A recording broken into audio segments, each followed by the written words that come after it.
Can I interest you in a nice big slice of sausage pizza or some decadent pastries? How about a hot fudge sundae? Tempting, right? But how many times have you heard how bad fat and fatty foods are for you? Perhaps you'd prefer some avocados, nuts, or olive oil. Though those options seem so different from the first ones, they contain fat too. Fats are part of a complex group of nutrients known as lipids. They are way too complex and important to our health to label them all as bad for you. This program is part of a series on human nutrition, the science of foods and the nutrients and substances in foods, their role in the human body, and the impact they have on our overall health. In this program, we will explore fats. We will discover what fats are, which foods provide them, how our bodies process them, the difference between good and bad fats, as well as how to make healthy decisions when consuming fat. Let's take a closer look at lipids. A lipid is a naturally occurring chemical compound that cannot be dissolved in water. Lipids include fats, natural oils, and waxes, so they're found in butter, oil, and candles.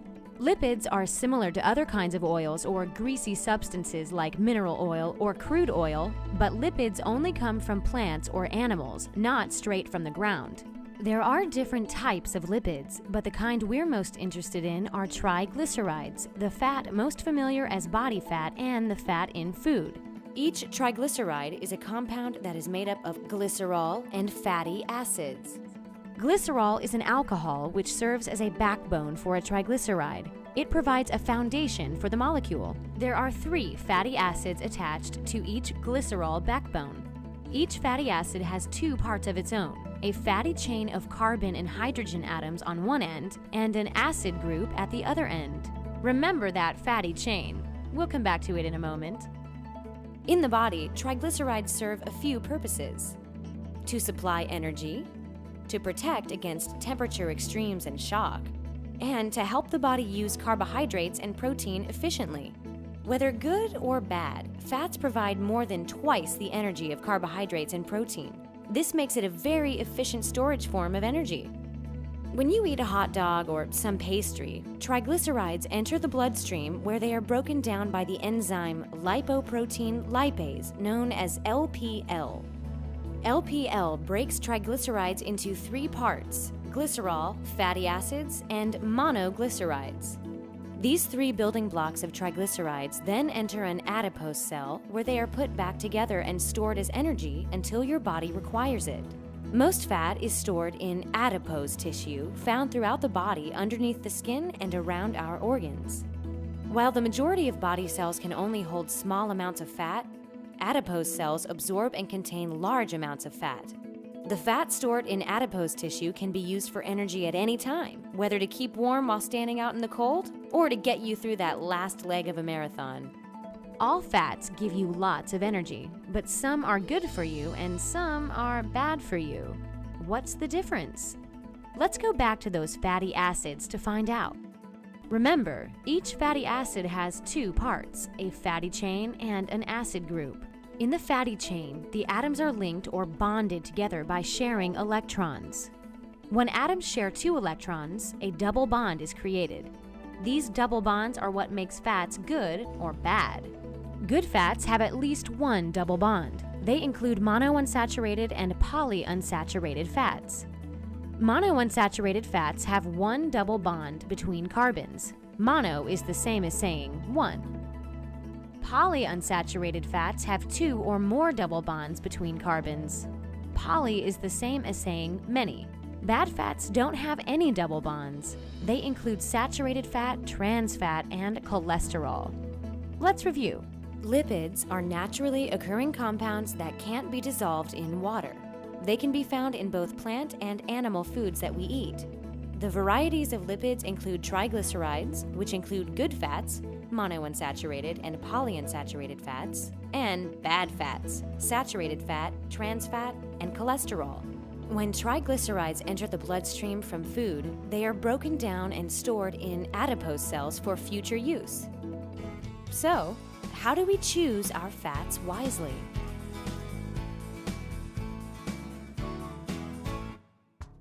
Even though fat serves vital functions in the body, it is important to understand the differences between bad fats and good fats. Saturated fat, trans fat, and cholesterol are the bad fats found in many food products, and the ones we should be careful about eating because of the health risks they can cause.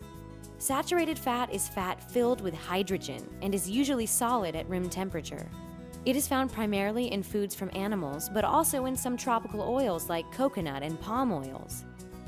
Foods like bacon, butter, chocolate, coconut, cream cheese, lard, fatty meat, and whole milk are high in saturated fat. Trans fats are fats that are created by hydrogenating oils. During this process, hydrogen atoms are added to monounsaturated and polyunsaturated fatty acids. This reduces the number of double bonds and makes the fats more saturated. In this way, good fats can become bad fats. Hydrogenation is usually done commercially for baking and frying purposes and to ensure that products have long shelf lives. Trans fats can be found in fast foods or foods that are deep fried, as well as cakes, chips, cookies, crackers, donuts, imitation cheese, margarine, and shortening. When checking for trans fats on food labels, look for the words hydrogenated and partially hydrogenated. These words indicate the presence of trans fats. Like saturated fats, eating food with trans fats can raise blood cholesterol levels and greatly increase the risk of heart disease. Cholesterol is a waxy, soft substance found among the fats in your body and around your cells. It is needed by the body to form cell membranes and hormones, but too much cholesterol is unhealthy. Dietary cholesterol is found only in animal foods. Foods especially high in cholesterol include egg yolks, whole milk products, and fatty meats. Nutrition experts advise people to limit their intake of foods with bad fats like saturated and trans fats. Within these limits, cholesterol consumption is naturally low. Sticking to these limits may seem difficult since so many popular and delicious foods are high in harmful fat content. But saturated fat, trans fat, and cholesterol pose serious health threats. Obesity is the most visible health concern linked to high fat consumption. Obesity, in turn, is linked to diabetes, high cholesterol, and high blood pressure. Obesity and diabetes have risen to epidemic proportions in some countries, especially among children and adolescents. Another of the major consequences of eating foods high in saturated fats and cholesterol is heart disease. Heart disease can even strike people who eat healthy foods or are thin. Cardiovascular disease is a result of risk factors, one of which is the accumulation of cholesterol on the artery walls, which prevents normal blood flow. Thickened artery walls and clogged blood vessels can lead to serious medical consequences such as a stroke or heart attack. High fat intake is also associated with some types of cancer. What we think of as bad fats are also known as saturated fat, trans fat, and cholesterol. Foods that contain bad fats include fatty meats, whole milk products, egg yolks, fried foods, and fast foods. These fats help construct cell membranes and synthesize hormones. But they are dangerous because when eaten in excess, they raise blood cholesterol and accumulate on the walls of arteries, increasing the risk of cardiovascular disease. So, how do we know a good fat from a bad fat?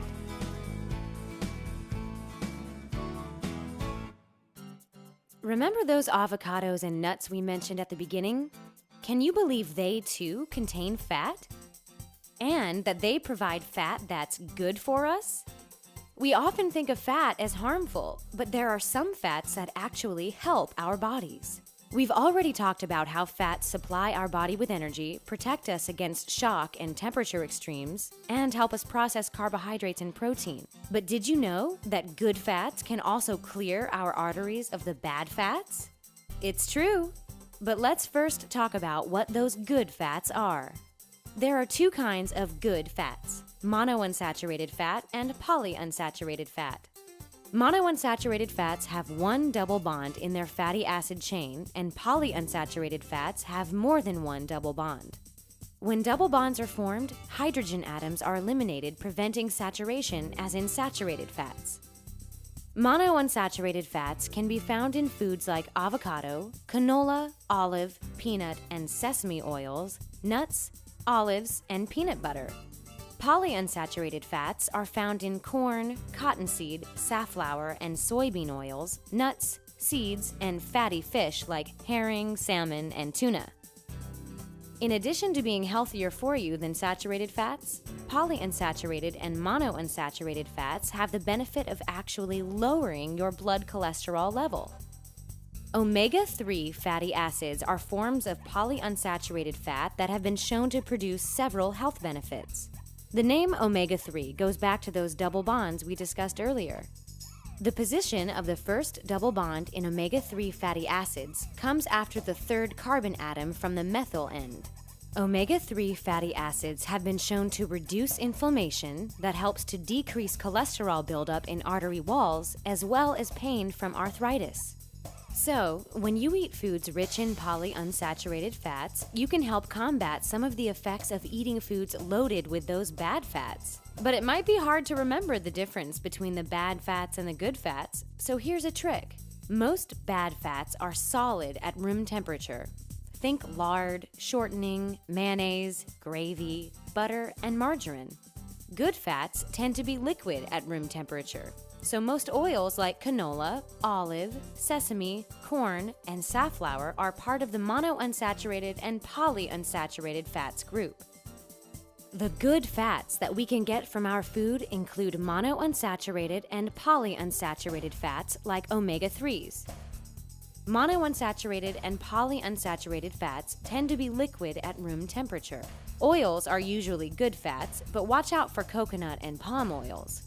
Bad fats like lard, shortening, butter, and margarine are solid at room temperature. So, how much fat is safe for us to eat?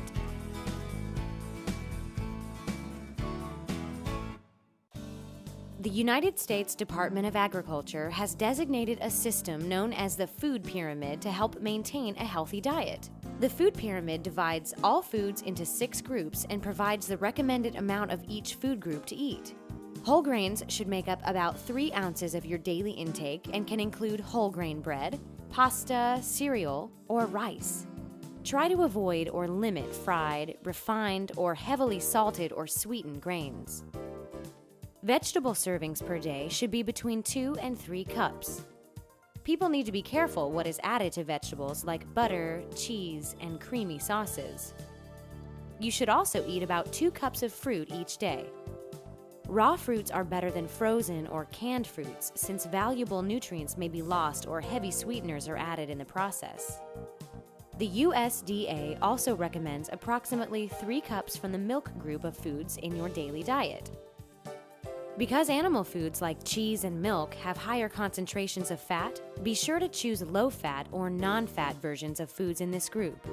The meat and beans group of the food pyramid includes meat, poultry, fish, beans, eggs, and nuts.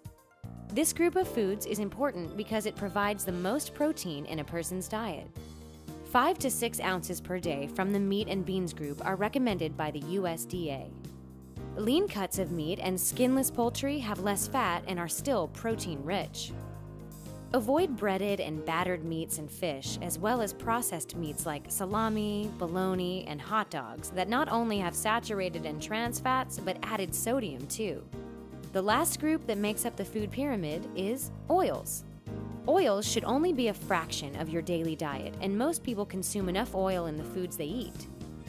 Some foods like avocados, olives, and nuts are particularly high in monounsaturated and polyunsaturated oils, which are healthy and help the body lower blood cholesterol. We can use the food guide pyramid along with our knowledge of good and bad fats to help us make healthy choices when we decide which foods to eat and which foods to avoid. But those choices aren't always obvious.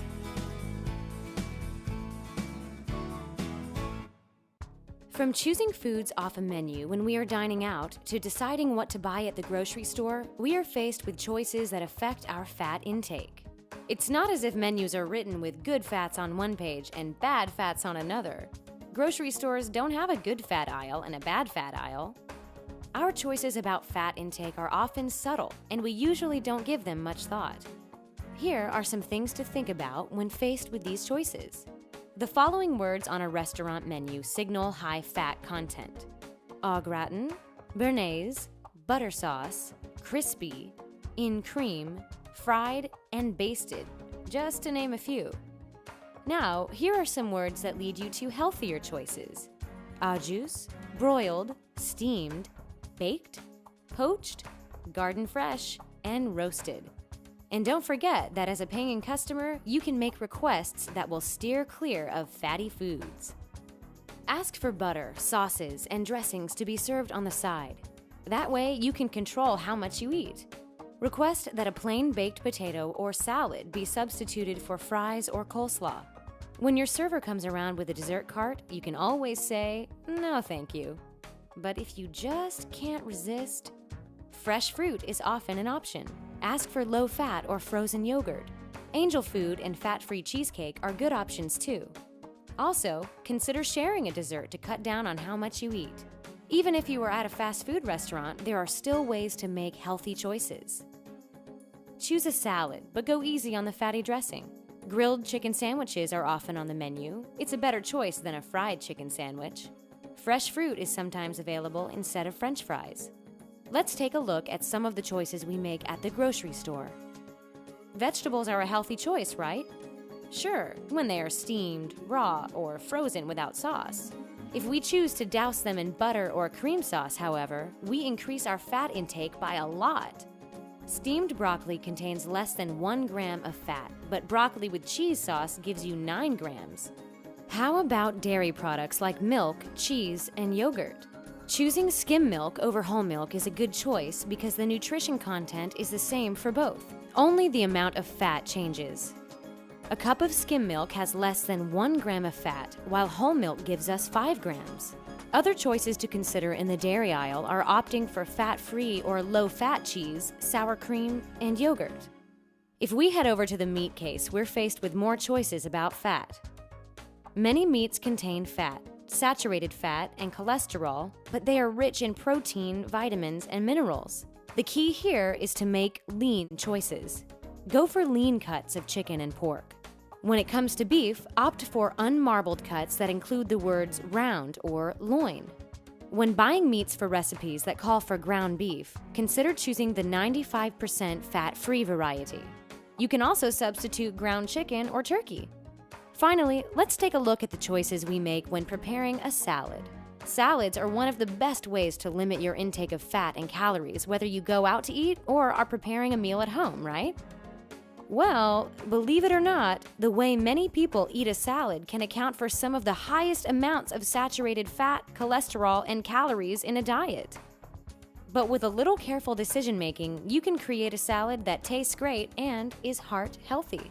Salad dressing is probably the last thing that you think about when making yourself a salad, but it's probably the single most important decision you can make when doing so. Try to avoid dressings that are especially rich and creamy, like Thousand Island, blue cheese, or ranch. Even reduced fat versions of these contain a lot of calories, as well as more saturated fat or cholesterol from cheese or cream bases than you'd expect to get in a healthy salad.